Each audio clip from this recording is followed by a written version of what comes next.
إن الحمد لله نحمده ونستعينه ونستغفره ونعوذ بالله من شرور أنفسنا ومن سيئات أعمالنا من يهده الله فلا مضل له ومن يضلل فلا هادي له وأشهد أن لا إله إلا الله وحده لا شريك له وأشهد أن نبينا محمدا عبد الله ورسوله أما بعد فإن أصدق الحديث كتاب الله وخير الهدي هدي محمد صلى الله عليه وسلم وشر الأمور محدثاتها وكل محدثة بدعة وكل بدعة ضلالة وكل ضلالة في النار أما بعد.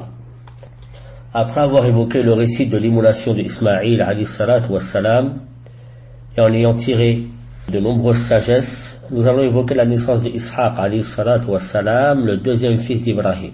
À cet effet, Allah Jalla wa Ala évoque l'annonce de sa naissance à la suite de l'événement de l'immolation en disant وَبَشَّرْنَاهُ بِإِسْحَاقَ نَبِيًّا مِنَ الصَّالِحِينَ وَبَارَكْنَا عَلَيْهِ وَعَلَى إِسْحَاقَ وَمِنْ ذُرِّيَّتِهِمَا مُحْسِنٌ وَظَالِمٌ لِنَفْسِهِ مُبِينٌ.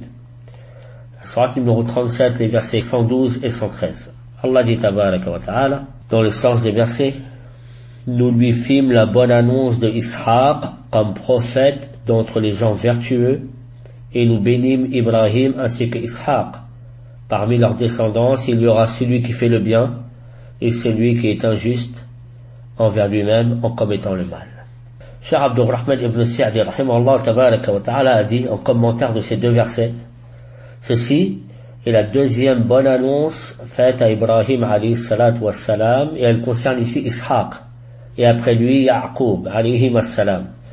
Il reçut l'annonce de son existence ainsi que de sa pérennité, l'existence de sa descendance, sa qualité de prophète parmi les vertus. Tout ceci constitue de multiples annonces.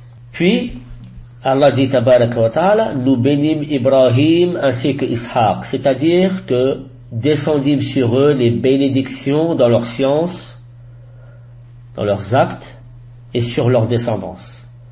Allah tabaraka wa ta'ala a répondu à partir de leur descendance trois grandes nations, les Arabes de la descendance d'Ismaïl, les Romains et les enfants d'Israël de la descendance d'Ishaq. Puis Allah dit tabaraka wa ta'ala, parmi leurs descendance, il y a celui qui fait le bien et celui qui est injuste envers lui-même en commettant le mal. Parmi leurs descendance, il y a le vertueux et le débauché, le juste et l'injuste, dont l'injustice se clarifie par sa mécréance et son idolâtrie. Il est probable qu'Allah tabaraka wa ta'ala évoque ceci pour éviter toute tromperie ou toute duperie. Car quand il dit nous bénîmes Ibrahim ainsi que Ishaq, la bénédiction descend aussi sur leur descendance, car la complète bénédiction implique que toute la descendance soit vertueuse. Allah nous informa donc qu'il y aura parmi eux des vertueux et d'autres qui seront injustes, et Allah est plus savant. Fin de citation. Le contexte de ces versets est que des anges vinrent visiter Ibrahim alayhi salatu wassalam et Sarah, alors que tous deux se trouvaient chez eux, et que ces anges avaient pour destination finale le peuple de l'autre pour les exterminer à cause de leurs méfaits. Cet épisode est rapporté de nombreuses fois dans le Coran, et à chaque fois des détails que l'on ne retrouve pas dans les autres passages du Coran relatant cet épisode, ce qui contribue finalement à ce qu'ils se complètent les uns les autres. Allah dit tabaraka wa ta'ala, وَلَقَدْ جَاءَتْ رُسُلُنَا إِبْرَاهِيمَ بِالْبُشْرَى قَالُوا سَلَامًا قَالَ سَلَامٌ فَمَا لَبِثَ أَنْ جَاءَ بِعِجْلٍ حَنِيذٍ فَلَمَّا رَأَى أَيْدِيَهُمْ لَا تَصِلُ إِلَيْهِ نَكِرَهُمْ وَأَوْجَسَ مِنْهُمْ خِيفَةً قَالُوا لَا تَخَفْ إِنَّا أُرْسِلْنَا إِلَى قَوْمِ لُوطٍ وامرأته قائمة فضحكت فبشرناها بإسحاق ومن وراء إسحاق يعقوب قالت يا ويلتى أألد وأنا عجوز وهذا بعلي شيخا إن هذا لشيء عجيب قالوا أتعجبين من أمر الله رحمة الله وبركاته عليكم أهل البيت إنه حميد مجيد. Ce sont les versets de la sourate 11 du numéro 69 à 73. Allah dit dans le sens des versets: et nos émissaires sont certes venus à Ibrahim. Nos émissaires, ce sont les anges ici. Et nos émissaires sont certes venus à Ibrahim avec la bonne nouvelle en disant salam, les salutations. Il dit salam, et il ne tarda pas à apporter un veau rôti. Puis, lorsqu'il vit que leurs mains ne l'approchaient pas, il fut pris de suspicion à leur égard, et ressentit de la peur vis-à-vis d'eux. Ils dirent: n'aie pas peur, nous sommes envoyés au peuple de Lot. Sa femme était debout, et elle rit alors. Nous lui annonçâmes donc la naissance d'Ishaq, et après Ishaq, Yaqub. Elle dit: malheur à moi, vais-je enfanter alors que je suis vieille, et que mon mari que voici est un vieillard? C'est là vraiment une chose étrange. Ils dirent: t'étonnes-tu de l'ordre d'Allah?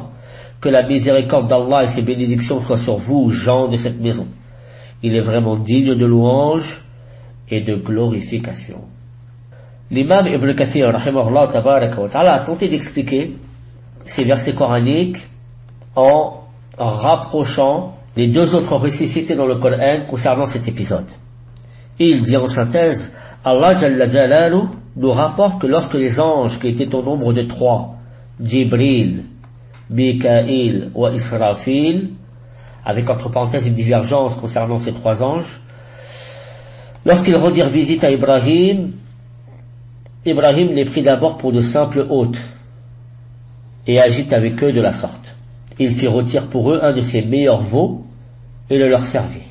Or, ils refusèrent complètement d'y toucher, car les anges n'ont pas besoin de nourriture. En voyant cela, Ibrahim ressentit de la peur vis-à-vis d'eux. Et une autre façon d'expliquer le verset aussi, Ibrahim cacha sa peur vis-à-vis d'eux. Ils dirent: n'aie pas peur, nous sommes envoyés au peuple de Lot, c'est-à-dire pour les détruire. Sarah, qui se tenait debout auprès des hôtes, comme c'était la coutume chez les Arabes et d'autres peuples de l'époque, se réjouit en apprenant la nouvelle de la colère d'Allah contre eux. Allah Jalla Jalalu dit ensuite: nous lui annonçâmes donc la naissance d'Ishaq, et après Ishaq et Yaqub, c'est-à-dire par l'intermédiaire des anges. Aussi, Allah dit tabaraka wa ta'ala concernant cet épisode, et là je continue toujours la parole d'Ibn Kathir: فَأَقْبَلَتِ امْرَأَتُهُ فِي صَغْرَةٍ فَصَكَّتْ وَجْهَهَا وَقَالَتْ عَجُوزٌ عَقِيمٌ. Alors sa femme s'avança en criant, elle se frappa le visage et dit: une vieille femme stérile. Sous-entendu, une vieille femme stérile, comment peut-elle enfanter? Et Allah dit tabaraka wa ta'ala: وَامْرَأَتُهُ قَائِمَةٌ فَضَحِكَتْ فَبَشَّرْنَاهَا بِإِسْحَاقَ وَمِنْ وَرَاءِ إِسْحَاقَ يَعْقُوبَ قالت يا ويلتى أألد وأنا عجوز وهذا بعلي شيخا إن هذا لشيء عجيب. Sa femme était debout et elle rit alors. Nous lui annonçâmes donc la naissance d'Ishaq, et après Ishaq, Yaqub. Elle dit: malheur à moi, vais-je enfanter alors que je suis vieille et que mon mari, que voici, est un vieillard? C'est-à-dire, comment une vieille femme stérile comme moi pourrait-elle donner naissance à un enfant? Elle ajouta: cela est vraiment une chose étrange. Ils dirent: t'étonnes-tu de l'ordre d'Allah? Que la miséricorde d'Allah et ses bénédictions soient sur vous, gens de cette demeure ou gens de cette maison. Il est vraiment digne de louange et de glorification. Ibrahim alayhi salatu wassalam s'étonna également d'apprendre cette nouvelle et s'en réjouit en disant: قال أبشرتموني على أن مسني الكبر فبم تبشرون قالوا بشرناك بالحق فلا تكن من القانتين. M'annoncez-vous cela alors que la vieillesse m'a touché? Que m'annoncez-vous donc? Ils dirent: nous t'annonçons la vérité. Ne sois donc pas de ceux qui désespèrent. Sourate numéro 15, les versets 54 et 55. Confirmant ainsi cette bonne nouvelle, cette bonne annonce, les anges leur annoncèrent la naissance d'un fils plein de savoir, en la personne de Ishaq. Son frère Ismaïl, quant à lui, a été qualifié de Magnanim, comme nous l'avions vu dans le cours dernier, en raison de son rang et de sa patience. Les savants ont divergé sur la cause pour laquelle Sara Ria. L'imam al-Tabari, rahimahullah tabaraka wa ta'ala, a rapporté toutes les divergences à cet effet. Nous les citerons et nous nous arrêterons sur deux d'entre elles. La première raison qui a été évoquée, c'est qu'elle riait à cause du fait qu'on lui annonça un enfant alors qu'elle était avancée en âge et stérile de surcroît.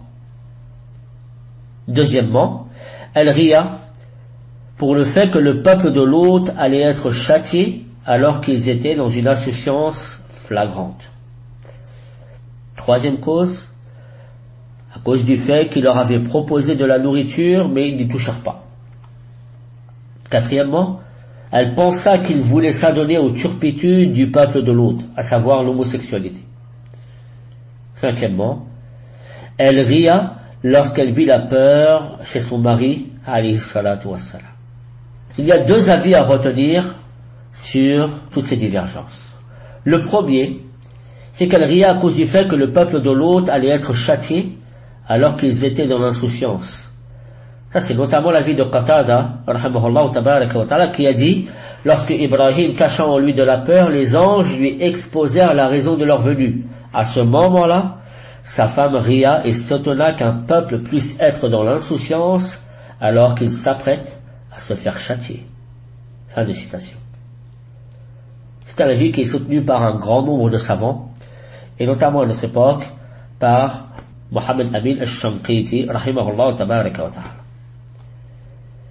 Alors que d'autres savants comme Ibn Abbas, Wahb ibn Munabbih et autres ont dit qu'elle ria d'étonnement dû au fait qu'on lui annonça un enfant alors qu'elle était d'un âge avancé et stérile de surcroît.